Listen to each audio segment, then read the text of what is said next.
नमस्कार, मी सागर राजे. प्रभात पर्व न्यूजवर आपलं सर्वांचं स्वागत करतो. आपण सध्या उरणमधील मोठे जुई या गावामध्ये आहोत आणि येथील शेतकऱ्यांच्या 5 एकर जमिनीबाबत या ठिकाणी शेतकऱ्यांवर अन्याय झालेला आहे, त्यांची फसवणूक झालेली आहे असा शेतकऱ्यांचा आरोप आहे. शिवाय उरणमधील पोलिसांना हाताशी धरून या ठिकाणची जमीन ताब्यात घेण्याचा प्रयत्न या ठिकाणी केला जात आहे. नक्की प्रकार काय आहे याविषयी आपल्याला जाणून घ्यायचे आहे. शेतकऱ्यांचे नेते राजाराम पाटील साहेब या ठिकाणी आलेले आहेत, त्यांच्यासोबत हे सर्व शेतकरी आहेत. हीच ती जमीन आहे जवळपास. तुम्ही पाहाल की या सगळ्या जमिनीच्या बाबतीत हा सगळा प्रकार झालेला आहे. नक्की काय प्रकार आहे ते आपल्याला पाटील साहेबांकडून जाणून घ्यायचे. पाटील साहेब, ही सगळी शेतकरी तुमच्यासोबत आहेत, तुम्हाला त्यांनी बोलावलेलं आहे की त्यांच्यावर अन्याय झालेला आहे, नक्की काय प्रकार आहे मला सांगा अगोदर. याच्यामध्ये मुख्य प्रकार आहे, गेली 4-5 दिवस या सगळ्या आमच्या महिलांना, मी महिला पाहिल्यात, वयस्कर आहेत, कष्टकरी महिला आहेत आणि यांना सगळ्यांना उरण पोलीस स्टेशन बोलावते सतत. आणि त्या उरण पोलिसांनी त्यांना नोटीस लावलेली आहे. हा आजच्या बातमीचा मुख्य मुद्दा आहे. ॲक्च्युली विषय जमिनीच्या व्यवहाराचा आहे, महसूलचा आहे, पण पोलिसांनी विनाकारण यामध्ये हात घातलेला आहे आणि त्यांनी नोटीस लावलेले आहेत. विश्वनाथ बाळाभाऊ पाटील, 58 वर्ष वय आहे. जया विश्वनाथ पाटील, हा तुमचं करा कोण आहे, जया. जागृती विश्वनाथ पाटील, पूजा विश्वनाथ पाटील, रशिका मनीलाल मडवी आणि कीर्ती चंद्रकांत पाटील, इंदिरा घनश्याम भोईर यांना नोटीस लावलेल्या आहेत. आणि त्यांना इतकी भारतीय दंड विधान कलम 341, 447, 141, 145, 147 आणि 149 याप्रमाणे गुन्हे नोंद केलेले आहेत. आता या महिला कुठला गुन्हा करणार? या जमिनीच्या मालक आहेत. प्रश्न असा आहे, सी लिंक इथे येतोय, हे मोठी जुई गाव आहे आणि हे सगळ्यात महत्त्वाचं गाव उरणमध्ये आहे. इथेच जमीन शिल्लक आहे, बाकी जमिनी गेलेल्या आहेत. तर इथे सी लिंक येतोय, इथे विमानतळ येतोय, इथे JNPT बंदर आहे, इथे नेव्ही आहे, ONGC. जमिनीला प्रचंड भाव आला आहे. म्हणजे आपण सानपाड्याला सांगतोय 5 कोटी 5.5 कोटी गुंठा, आम्ही अर्धा पकडला 2.5 कोटी. 2.5 कोटीप्रमाणे ह्या जमिनीचा भाव होता आज 400 कोटी रुपये. आता हे 400 कोटी यांनी कधी 1 कोटी पण बघितलेत नाही, लाख पण नाही बघितलेत. पण 400 कोटी रुपयाची जमीन आहे, ही घेण्यासाठी पोलीस इथे दादागिरी करतायत. यांना सांगता आत्मय टाकू, तुमचं हे करू ते करू, आणि रात्री बेरात्री इथे भराव करतायत. ह्या नवी मुंबईत आता बाहेरच्या मुंबईतल्या गाड्या येतात डेब्रिजच्या आणि कोणाच्या पण शेतात भराव करा, तो प्रकार आहे. आणि ह्यामध्ये आम्हाला सगळ्यात जास्त आज त्रास होतोय तो पोलिसांचा होतोय. आणि म्हणून हे जे जमिनीचं फसवणुकीचं प्रकरण आहे, 1989ला हे जमीन खरेदी करण्याचा जो प्रयत्न आहे तो केलेला आहे पारेख यांनी. म्हणजे पहिली फसवणूक 1989 साली कमलेश छोटालाल पारेख यांनी केली. आणि या जमिनीचं साधारणपणे 34,000 रुपये एकरनी तेव्हा भाव ठरला होता. पण पैसे भेटले ते एकाला 15,000, एकाला 12,000. पैसे पूर्ण भेटलेले नाहीत. आणि त्यावेळी त्यांनी जमिनीचा ताबा पण नाही घेतला. 40 वर्ष या जमिनीत शेती होते. भाताची चौरं तुम्ही पाहू शकता, कॅमेऱ्यात दाखवू शकता. आता आहे ना, आता ही सगळी जमीन शेतजमीन आहे आणि तुम्ही पाहाल की अजून सुद्धा इथे शेती होत आहे आणि ही शेती इथल्याच शेतकऱ्यांनी केलेली आहे. करतात शेती, ही मावशी शेती करते 72 वर्षाची. प्रश्न असा आहे की पारेख म्हणजे गुजराती माणूस, हे कधी शेती करत नाही, नांगर धरत नाहीत. अदानी अंबानी नांगर धरणारे लोकांना नुसती जमीन खरेदी करायची. जमीन आम्ही करतोय, तुम्ही 7-12 जरी नावावर केला तरी प्रत्यक्ष 40 वर्ष शेतकरी जमिनी असतात. आणि सुप्रीम कोर्टाचा निकाल सांगतो, नुसता 7-12 जमीन नावावर होत नाही, ताबा घ्यावा लागतो, शेती करावी लागते. शेती करण्यासाठी ॲग्रीमेंट आहे, पण शेती इथे झालेली नाही. आणि आता ही जमीन तुर्भे नवी मुंबईतले ते विवेक ज्ञानेश्वर पाटील यांना विकलेली आहे. आता 12,000 आणि 15,000 किती झाले? 15,000 आणि 12,000 किती झाले? 27,000. मी मावशीला विचारली, 800 रुपये रोज आहे तिला आत्ता, बरोबर आहे? ती 28-29,000 महिन्याला कमवते आत्ता मजुरी करून. आणि ही जमीन आम्ही कितीला द्यायची? 12 आणि 15,000 किती? 27,000 द्यायची. काय महिन्याला ते 28,000 कमवते. हा कुठला व्यवहार? मग विवेक ज्ञानेश्वर पाटील हे नवी मुंबईचे अत्यंत हुशार उद्योजक आहेत, त्यांना अक्कल पाहिजे. तुम्ही आगरी, हे कराडी, ओबीसीत लोक ना, आपण आपल्या एकमेकाला फसवायचं. त्याच्यामुळे विवेक आहे, तो पारेख आहे, त्यांनी जमीन कसलीच नाही, ताबाच नाही घेतला, त्याचा व्यवहार जवळजवळ रद्द झाला. आम्ही कोर्टात त्याविषयी चाललोय. पण आता त्याने ह्या विवेक पाटील यांना जमीन विकून ताबा घेण्याचा जो प्रकार चालला आहे, या प्रकारामध्ये संशयास्पद भूमिका ही उरण पोलीस स्टेशनची आहे. आणि म्हणून आम्ही उरण पोलीस स्टेशनला पण पत्र लिहिलं आहे. हे प्रकरण 400 कोटीचं असल्यामुळे ईडीला आम्ही पत्र लिहिलं आहे. या प्रकरणी मुख्यमंत्री एकनाथ शिंदेंना सांगितले आहे की तुम्ही सातारच्या, सांगलीच्या शेतकऱ्यांसाठी धावून जाता, इथे 400 कोटीचा फ्रॉड होतोय, तुम्ही करता काय? हा माझा मुख्यमंत्र्यांना प्रश्न आहे. याचबरोबर आम्ही पत्र लिहिलं आहे पोलीस आयुक्त नवी मुंबईना की पोलिसांचं ह्यात इंटेन्शन काय? पोलीस तुम्ही यांच्यावर हे गुन्हेगार लोक आहेत का, यांच्यावर नोंदी आहेत का? मी त्यांच्याकडे जाणार आहे तत्पूर्वी म्हणजे मला माहित असलेली गोष्ट पार्श्वभूमी मी सगळी करतोय क्लिअर. ही पत्र आहेत सगळी पोलीस आयुक्तांनी तुम्हाला नंतर तुम्ही कॅमेऱ्यावर दाखवा. आम्ही लिहिलेलं आहे कारण ह्या लोकांना कॅमेऱ्यावरून कळलं पाहिजे. मानवी हक्क आयोगाला फोर्टला पत्र लिहिले आम्ही याच्यामध्ये. त्याच्यानंतर आम्ही माननीय उच्च न्यायालयाला पण पत्र लिहिले. विशेष म्हणजे काय, आता न्यायालय बंद आहे, मग आम्ही जमीन वाचवण्यासाठी न्यायालयात जाऊ शकत नाही, म्हणून आम्ही एक पत्र लिहिलं आहे की बाबा न्यायालय बंद असताना आमचा न्यायालयात जाण्याचा जो अधिकार आहे तो सुट्ट्या संपल्या तर मिळेल. मग संविधानाचं आर्टिकल आहे 21 नुसार आम्हाला 6 महिन्याची मुदत मिळावी असं आम्ही पोलिसांना लिहिलं आहे. माननीय मुख्यमंत्री आणि फडणवीस साहेबांना सांगतोय की हा अत्याचार इथे चालू आहे, फसवणूक आपलं पोलीस खातं करते, तर पोलिसांवर कुठली कारवाई करायची. आणि म्हणून आम्ही आज उच्च न्यायालयाला पण पत्र लिहिलेलं आहे. याच्यामध्ये तुम्हाला सांगतो उपमुख्यमंत्री देवेंद्र फडणवीसांना पत्र लिहिलेलं आहे, याच्यामध्ये कोकण आयुक्तांना पत्र केलेलं आहे, याच्यानंतर लोकायुक्तांना लिहिलेलं पत्र. पोलिसांच्या विरोधात सगळ्यांना जवळजवळ तुम्ही जेवढ्याला देता येईल राधाकृष्ण विखे पाटलांना पण सांगितलंय की इथले महसूल अधिकारी कसं करताय बघा. तर याच्यामध्ये ईडीला पण पत्र लिहिलंय. एवढं सगळं आम्ही केलेलं आहे. आत्ता याविषयी शेतकऱ्यांशी आपण प्रत्यक्ष बोलावं आणि ते काय बोलतात ते बघा. आणि मला एक गोष्ट साहेब जाणवते की जेव्हा सामान्य माणूस एखाद्या सिव्हिल मॅटरमध्ये जेव्हा पोलीस स्टेशनला जातो तेव्हा त्या ठिकाणी पोलिसांचा म्हणजे जवळपास अशाच पद्धतीचं बोलणं असतं की हे सिव्हिल मॅटर आहे, तुम्ही कोर्टात जा, म्हणजे इथे आमचा काही संबंध नाही असाच प्रकार असतो. मग अशा वेळेला पोलीस या ठिकाणी ज्या पद्धतीनं शेतकऱ्यांशी वागतात कुठेतरी जाणीवपूर्वक म्हणजे आर्थिक व्यवहारानं हे सगळं केलं जातं असं तुमचं म्हणणं आहे? सरळ विषय आहे. उरणला जमिनीला प्रचंड भाव आला आहे, सोन्याची पण उपमा देता येत नाही. म्हणजे इथे आता साधारणपणे 5 कोटी रुपये गुंठा आहे. दूरदृष्टीने फिरणाऱ्या माणसाला ते जाणवतं, यांना ते माहीत नाही. पण सानपाड्याला 5.5 कोटी आला आहे, तर सानपाड्यापेक्षा जास्त लोकेशन चांगलं हे आहे कारण इथे सी लिंक जोडतोय, एअरपोर्ट आहे, JNPT आहे. आता मी ऐकून होतो की महसूल अधिकारी, जिल्हाधिकारी, तहसीलदार उरण पनवेलला कोट्यावधी रुपये देऊन इथे येतात. माननीय विखे पाटलांनी कबूल केलं की रेतीच्या याच्यामध्ये तहसीलदारच फ्रॉड म्हणजे फसलेले आहेत. पण आता पोलीस खातं पण इथे उरणमध्ये जे अधिकारी आलेत ते बदल्या करून ह्यासाठीच घेता का उरणच्या जमिनीला भाव जास्त आहे, पैसे खायचे आहेत. माझं एक शेतकऱ्यांचा नेता म्हणून सांगणं आहे की पोलिसांनी कायदा समजून घ्यावा. कारण इथले शेतकरी हे जे गाव आहे मोठी जुई हे क्रांतिकारांचं गाव आहे. क्रांतिकारांचे नावं तरी माहीत आहेत का तुम्हाला? सांगा ना. कशामध्ये हुतात्मा झाले? जंगल सत्याग्रह. हे जंगल सत्याग्रहांचं गाव आहे. हे लोक म्हणजे बाबा संत लोक नाहीत, लढाऊ लोक आहेत. छत्रपती शिवाजी महाराजांच्या आरमारात लढणारे कराडी समाजाचे लोक आहेत. इथल्या महिला लढाऊ आहेत. आता तुम्हाला नंतर कळेलच. इथे पोलीस मूर्ख बनवतात का हा जो भराव केलेला आहे हा तुम्ही शेतामध्ये भराव करताय, हे काय प्रकार आहे? कोणाच्या परवानगीने केला आहे? विवेक पाटील तुर्वेचे मालक झाले का? शेतकरी झाले का? ताबा तुम्हाला पारेखने ताबा दिलाय का? भराव करण्यासाठी या ठिकाणी तहसीलदारांची परवानगी लागते, तिथे रॉयल्टी लागतो, हा तो वेगळा विषय. जी मी सांगतो रात्रीच्या वेळी मुंबईतलं डेब्रिज सगळे इथं पोलिसांना हप्ते जातात, अनेक लोक हप्ते घेतात आणि रोज भराव चालतात. माननीय देवेंद्र फडणवीस यांना माझं सांगणं आहे की मुंबईची माती इथे आमच्या शेतात टाकली जाते, शेती नष्ट केली जाते. आपल्या पोलिसांना आपण इंटेन्शन देणार, रात्रीच्या वेळी आम्ही या गाड्या अडवू आणि फोडू गाड्या, हे चालणार नाही. ते शेतामध्ये तुम्ही माती टाकताय, आयुष्यभर कष्ट करतात बायका महिला आमच्या, आणि ह्याच्यामध्ये तुम्ही भराव केला, दाखवतो भराव बघा. शेती नष्ट करताय तुम्ही, लोकांकडे दुष्काळ पडते म्हणून शेतकरी रडतात, त्यांना नुकसान, याची नुकसान भरपाई मुख्यमंत्री आणि उपमुख्यमंत्री देतील का? आमची शेती नष्ट करताय तुम्ही, आमच्या महिलांचे कष्ट तुम्ही विचार नाहीत घेत.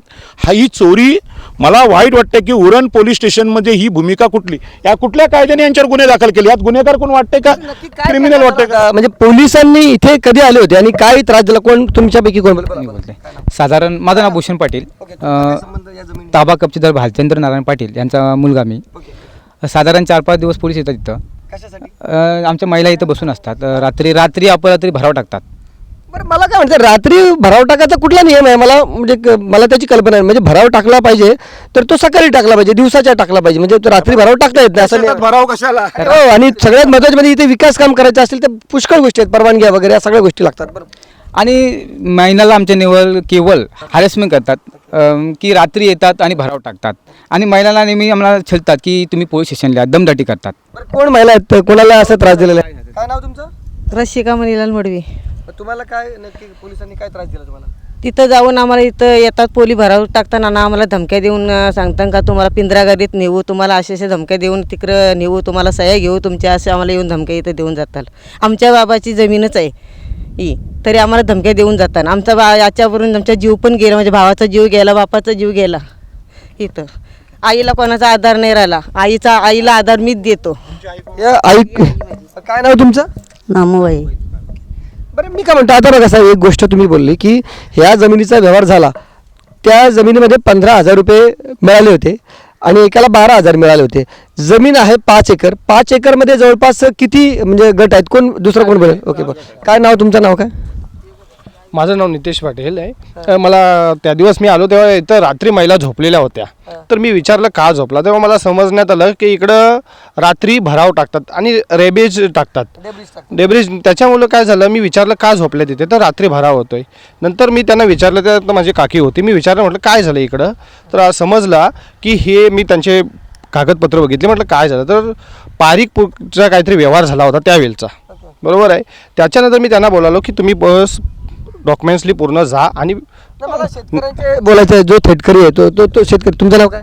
वर्तक महादेव पाटील. बरं 5 एकर ही जागा आहे तुमची, ही लागूनच आहे का? 1 2 3 टोटल इथपासून तर शेवटपर्यंत गावाचं जे अगदी शेवटचं दिसतं तिथं. हां, शेवटचं हे घर दिसतंय ना. आता तुमचा पारेख संबंध काय व्यवहार झाला होता? पारेख संबंध व्यवहार झाला होता 1989ला. त्यांनी फक्त ॲडव्हान्स रक्कम म्हणजे बयाना रक्कम ही दोघांना फक्त दिलेली आहे. एक विश्वनाथ बालाभाऊ पाटील ह्याला 15,000 दिलेले आणि भालचंद्र नारायण पाटील ह्याला 12,000 दिलेले आहे. बरं त्याच्यानंतर म्हणजे बघा, म्हणजे खरेदी खत होतं, त्याच्यानंतर रजिस्ट्रेशन होतं आणि त्याच्यानंतर ती जमीन जाते. तोपर्यंत तुम्ही का नेमकं म्हणजे गप्प बोला? नाही, इथे शेतकऱ्यांचं अज्ञान प्रचंड आहे. म्हणजे अज्ञानाच्या बाबतीत आपल्यासारखे शेतकरी रायगडसारखे कुठेच नाही. आणि दुसरीकडे ज्ञानी महाराज मोठे मोठे प्रवचनं करतात, पण जमिनीच्या भ्रष्टाचारात कुठलाही महाराज बोलायला येत नाही, कुठलाही आमदार बोलायला येत नाही, कुठलाही खासदार बोलायला येत नाही. हे शेतकरी अशा, ही आता जमीन 400 कोटीची जमीन आहे, इथून सुरू झाली त्या गावापर्यंत. रोड फ्रंटेज किती आहे बघा त्याला. म्हणजे हा जो समोरून हा दिसतो ना, हा सगळा रोड आहे आणि ते झाडं दिसतात नाही सगळी, आणि तो गावापर्यंत संपूर्ण रोड आहे. म्हणजे 5 एकरलाच जवळजवळ फ्रंट आहे. 400 कोटींची जमीन 12 आणि 15,000च्या टोकनवर शेतकऱ्यांनी सोडावी का? मी कॅमेऱ्याला प्रश्न विचारतो. नवी मुंबई, रायगड, ठाण्यातल्या सगळ्या नेत्यांना, आमदारांना, खासदारांना प्रश्न आहे. रायगडच्या शेतकऱ्याची जेवढी फसवणूक होते एवढी कुठेच होत नाही. आणि हे चालू तुम्ही आता हे विवेक पाटील आहेत तुर्ब्याचे, त्यांना तर माहीत आहे, ते गावाले आहेत आगरी, त्यांनी पण प्रकल्पग्रस्तांचा लढा पाहिला आहे. तुम्ही कसं काय आपल्या जातबांधवांना फसवू शकता? ओबीसीना कसं फसवता? हा माझा मोठा प्रश्न आहे. त्यांनी या ठिकाणी जागेवर येऊन पाहणी केली पाहिजे होती आणि शेतकऱ्यांची चर्चा केली पाहिजे होती. अरे दुसऱ्याच्या शेतामध्ये, पिकत्या शेतामध्ये माती, म्हणजे बघा अन्नामध्ये माती कालवणं हा प्रकार असताना ही आई आहे, मातृभूमी आमची, याच्यामध्ये आम्ही भात पिकवतो, त्यामध्ये तुम्ही भराव डेब्रिज टाकता. लाज नाही वाटत तुमचा? तुम्हाला निषेध करतो त्यांचा मी. काय चाललंय? अजून कोण शेतकरी आहे ज्यांच्याशी बोलता येईल मला? नाव नाव नाव काय तुमचं? विश्वनाथ बालाभाऊ पाटील. विश्वनाथ बालाभाऊ पाटील. काय तुमच्या किती जमिनीमध्ये यामध्ये भाग आहे? 1 एकर, एक सव्वा एकर. तर तुम्ही किती पैसे घेतलेले किंवा काय झालेलं आहे? 15,000 फक्त टोकन म्हणून दिलता. टोकन म्हणून 15,000 दिला होता. आणि त्याच्यानंतर ही जमीन आता कोण लावते? मीच लावतो, मी स्वतः. किती वर्ष झाली आता? 40 वर्ष झाली मला. त्याच्यानंतर ते कधी पारे किती आले होते का कधी जमिनीवर बाउंड्री वगैरे मारायला? नाही, कधीच नाही. तर अजून किती आता कोण आहे का तुमचं नाव? सर्व आमची मुलं आहेत. Okay okay. बरं ही सगळे या, तुमचं नाव काय? ठीक आहे ठीक आहे, लावतो नका, बोला बोला. ही तुम्ही लावता काय शेती? आम्ही लावतो शेती. निर्मला मुकुंद पाटील. आमची पण जमीन आहे, पण माझ्या नवऱ्याची सही नाही. सही नसताना त्यांनी आम्हाला सांगताना काय तुमची जमीन घेतली. हो, असं या शेतकऱ्यांचा असा आरोप आहे की एकतर त्या संपूर्ण खरेदी विक्री, शेत जमिनीच्या खरेदी विक्रीमध्ये खूप मोठा भ्रष्टाचार झाल्याचा त्यांचा आरोप आहे. त्यांचं असं म्हणणं आहे की या 5 एकरमध्ये फक्त 2च लोकांना पैसे मिळाले आहेत, ते देखील चेकद्वारे साहेब दिले नाही ना. त्या काळात चेक नव्हत्या, मग पावत्या वगैरे असं काय? नाही, चेक असणार नाही. 40 वर्षापूर्वी चेक असणार, चेक का नसणार? पण कसं आहे, शेतकऱ्यांना विश्वासात न घेता दलालच मुख्य भूमिका पार पाडतात, असं एकंदरीत इकडचा हे आहे. त्याच्यामुळे शेतकऱ्यांच्या सह्या पण खरेदी खतावर नाही आहेत, तरी पण ते खरेदी खत आहे. आणि म्हणून हे जे सगळ्या प्रकारामध्ये ज्या महसूल अधिकाऱ्यांनी 7 बारे बदललेत, त्यांची ईडी चौकशी लावावी, महसूल विभागाला सांगतोय. आणि आता 2 खरेदीदार आहेत, पारेख आणि विवेक पाटील. आणि उरण पोलीस स्टेशन यांची ईडी चौकशी लागली पाहिजे, कारण जमिनीचं व्हॅल्यू आहे 400 कोटी रुपये. त्यामुळे हा मोठा फ्रॉड आहे, याच्यामध्ये मोठी लोक गुंतलेले आहेत.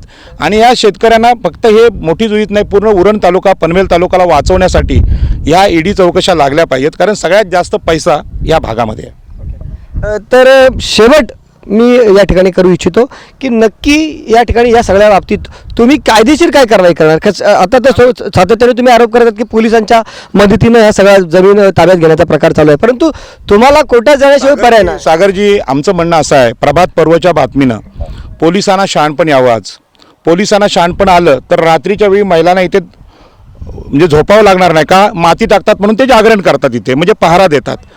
ते मच्छर काढत असताना ते इथे राहतात, कारण त्यांची शेती आहे. पण तुमच्यापैकी कुठली महिला इथे रात्री आलेली आहे सांगा. आम्ही आलेलो मी हर्षाली विनायक भोपी.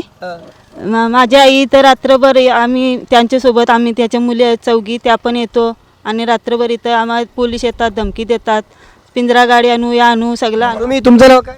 पूजा भूषण पाटील. तुम्ही पण आलेले आहेत का? हा आलेलो आहेत रात्री. पण तुमच्यापैकी सगळ्या म्हणजे महिला मी पण आलेलो आहे. कीर्ती संरक्षण पाटील मी पण आलेलो आहे.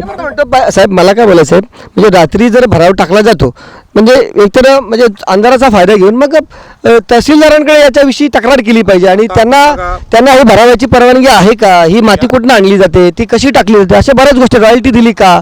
विषय काय आहे की उद्यापासून आज आम्ही पोलिसांच्या विरोधात पत्र लिहिली सगळी, पोलिसांनी शांत राहावं यासाठी. पोलिसांची भूमिका काय, न्यायाची असली पाहिजे. हे कोणी गुन्हेगार नाहीत, क्रिमिनल नाहीत, तुम्ही नाही मी नाही, मग तुम्हाला पोलीस कशाला यामध्ये काय हे वेगवेगळे दावे करतात. हे काय चोर आहेत काय, काय रेकॉर्ड आहे काय आमचं, काय काहीच नाही. आम्ही कष्टकरी शेतकरी आहोत. मग पोलिसांकडे कायद्याचे रक्षक म्हणून तुम्हाला जो अधिकार दिला आहे तो भक्षक म्हणून तुम्ही उपयोग करणार का. आजच्या बातमीचा आमचा हेतू आहे की पोलिसांनी शांत व्हावं, यात मध्ये पडू नये. कोर्ट कचेरीने या सगळ्या प्रकार चालू आहे आणि आता न्यायालय बंद आहे म्हणून पोलीस इंटरेस्ट घेतात. न्यायालय बंद असल्याचा फायदा ते घेत आहेत. आता प्रश्न असा आहे की उद्यापासून आम्ही कारवाईला सुरुवात करतो. न्यायालयाला पण पत्र लिहिले, उच्च न्यायालयाला पण. आम्ही महसूल विभाग, जिल्हाधिकारी, तहसीलदार सगळ्याला भेटणार, या खरेदी खताला चॅलेंज करणार न्यायालयात. विषय तो अजिबात नाही, तो सगळं आम्ही कारवाई करू. प्रश्न असा आहे, यामध्ये समाज ज्यातले लोक आहेत त्यांनी इकडे लक्ष दिलं पाहिजे. म्हणजे आमच्याकडे एवढं मोठं अज्ञान आहे, आम्ही खूप शिकलो आहे, आमच्याकडे युनिव्हर्सिटीज आहेत, पण या कष्टकरी महिलांचे अधिकार हे पोलीस घेत आहेत, हे बिल्डर लोक घेत. पारेख फिरेक कोण आले तो इथे, कधी नांगर धरला काय, शेती करायला आलेत काय ते. आणि म्हणून या पारेख बिरेक अदानी अंबानी यांनी जर समजून जावं, आता गुजरातमध्ये राहा तुम्ही, काय कारभार करायचा. मोदी साहेब तुम्हाला बघून इथे यायचं नाही आमच्याकडे रायगडमध्ये. हा दिबा पाटलांचा जिल्हा आहे, हा छत्रपती शिवाजी महाराजांचा, नारायण नागू पाटलांचा जिल्हा आहे. शेठजी भटजींच्या विरुद्ध आम्ही लढाया केलेल्या आहेत. आणि म्हणून उद्यापासून आमचं आंदोलन सुरू होतं आहे, न्यायाचं होतं आहे आणि शेतकरी लढायला तयार आहेत. मावशींनी सांगितलं 800 रुपये दिवसाला कमवते, 400 रुपये कोर्टाला गेले तरी चालतील, 400 रुपयात जगू आम्ही, पण हा कोर्टात निकाल आपण लावू आणि ही जमिनीचा ताबा आम्ही सोडणार नाही. आता बघा, तुम्हाला आणखी काय विचारा. बरं, म्हणजे थोडक्यात या ठिकाणी सर्व बाजू अगदी शेतकऱ्यांची या ठिकाणी आपल्याला कळले. साहेबांचं असं म्हणणं की पोलिसांच्या म्हणजे पोलिसांना हाताशी धरून या ठिकाणी ही जमीन बळकावण्याचा प्रयत्न केला जात आहे. शिवाय अगदी पिकत्या जमिनीवर या ठिकाणी भराव केला जात आहे आणि ती उद्ध्वस्त करण्याचा प्रयत्न केला जात आहे, तो देखील पोलिसांच्या मदतीने, असा ते सातत्याने आरोप करत आहेत. हा भराव देखील जो केला जातो तो रात्रीच्या अंधाराचा फायदा घेऊन केला जात आहे. गाड्या पकडल्या पाहिजेत रात्रीच्या, तर ते भराव करायला मदत करतात, म्हणजे गुन्हेगारांना पाठीशी घालतात. हे अतिशय निषेधार्ह आहे, वाईट आहे. पोलिसांनी साहेबांचं असं म्हणणं आहे की म्हणजे कदाचित त्या रॉयल्टी बुडून येणाऱ्या जर गाड्या असतील मग तो पोलिसांना अधिकार आहे त्यांच्यावर कारवाई करण्याचा, परंतु प्रत्यक्षात पोलीस मात्र इथल्या शेतकऱ्यांवर कारवाई करतात, असा आरोप येथील म्हणजे शेतकऱ्यांचा किंवा पाटील साहेबांचा आहे. थोडक्यात न्यायालयाला सुट्टी असल्या कारणाने देखील हा अन्याय आमच्यावर होता, असं या ठिकाणी पाटील साहेबांचं म्हणणं आहे. आणि आम्ही या संपूर्ण प्रकरणाबाबत कायदेशीर लढा उभारणार आहोत. शिवाय जमिनीवर देखील लढाई या ठिकाणी आम्ही लढणार आहोत. कुठल्याही परिस्थितीत शेतकरी ही जमीन या ठिकाणी ताब्यात देणार नाहीत आणि ते त्यांचा ताबा सोडणार नाहीत, असं या ठिकाणी ते सांगत आहेत. या बाबतीत तुम्हाला काय वाटतं, त्याबाबतची तुमची प्रतिक्रिया अवश्य नोंदवा. व्हिडिओ जर्नलिस्ट यासिन खानचं सागर राजे, प्रभात पर्व न्यूज करता, मोठे जुई, उरण. जमीन आमच्या हक्काची नाही, कुणाच्या बापाची. कोण म्हणतो देणार नाही, घेतल्याशिवाय राहणार नाही. कोण म्हणतो देणार नाही, घेतल्याशिवाय राहणार नाही. लोकनेते दिबा पाटलांचा विजय असो. लोकनेते दिबा पाटलांचा, विजय असो. छत्रपती शिवाजी महाराजांचा, विजय असो. डॉक्टर बाबासाहेब आंबेडकरांचा, विजय असो. नारायण नागू पाटलांचा, विजय असो. शिरनेर जंगल सत्याग्रहाचा, विजय असो. शिरनेर जंगल सत्याग्रहाचा, विजय असो. मोठी जुई ग्रामस्थांचा, विजय असो. कराडी महिलांचा, विजय असो. कराडी महिलांचा, विजय असो.